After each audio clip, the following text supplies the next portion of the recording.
Hello everyone, kumusta? Naputol po yung live ko kanina sa sala, nawalan ng signal, hindi ko alam kung bakit. Kaya andito ako nagbi-video ngayon. Pagkatapos nating nilagay yung cover doon sa sala, dito na naman tayo sa isang sala, sa Madlas. Ito po, ibabalik ko po yung kanyang cover again kasi wala nang bisita, natapos na. Yan po. Ito po yung i-cover ko, ibabalik ko. Yan. Ibabalik ko, kukuburan ko po lahat yan kasi summer na. Marami ng halikabok. Ang dami ng papasok na halikabok. Ang init na. Dito sa Middle East. Thank you for watching. Bye-bye. Live po again mamaya.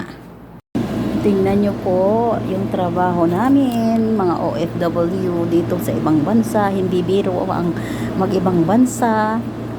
Tuloy-tuloy lang ang trabaho hanggat wala pang oras ang pahinga. Nakasalang po yung ipapakain ko mamaya kasi fasting sila ngayon.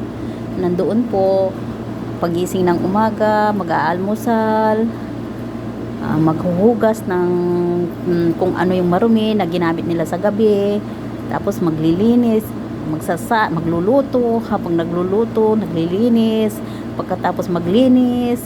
Kung may plantsahin, ito na naman, namamlansya. Yan o. Yan, pero konti lang. Kasi naplantsa ko na yung mga iba. Pagka nandito lang ako, konti-konti yung plantsahin kasi hindi ko iniipon. Ito po, pagkatapos kong sa sala kanina, nagbalik ng mga cover sa dalawang sala. Nandito na naman ako sa taas, namamlansya. Ayan, ganito ang buhay ng OFW, hindi biro. Kaya kayong mga pamilya na pinapadala namin ng pera, huwag nyong sayangin ang pera. Igastos sa tamang paraan. Yun lang. Tingnan nyo po yung trabaho namin, mga OFW dito sa ibang bansa. Hindi biro ang mag-ibang bansa.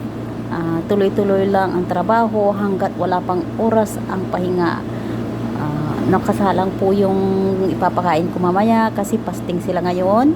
Nandoon po pagising ng umaga, mag-aalmusal, maghuhugas ng kung ano yung marumi na ginamit nila sa gabi, tapos maglilinis, magluluto, habang nagluluto, naglilinis, pagkatapos maglinis. Kung may plantsahin, ito na naman, namamlansya. Yan o. Yan, pero konti lang. Kasi naplantsa ko na yung mga iba. Pagka nandito lang ako, konti-konti yung plantsahin kasi hindi ko iniipon. Ito po, pagkatapos kong sa sala kanina, nagbalik ng mga cover sa dalawang sala. Nandito na naman ako sa taas, namamlansya.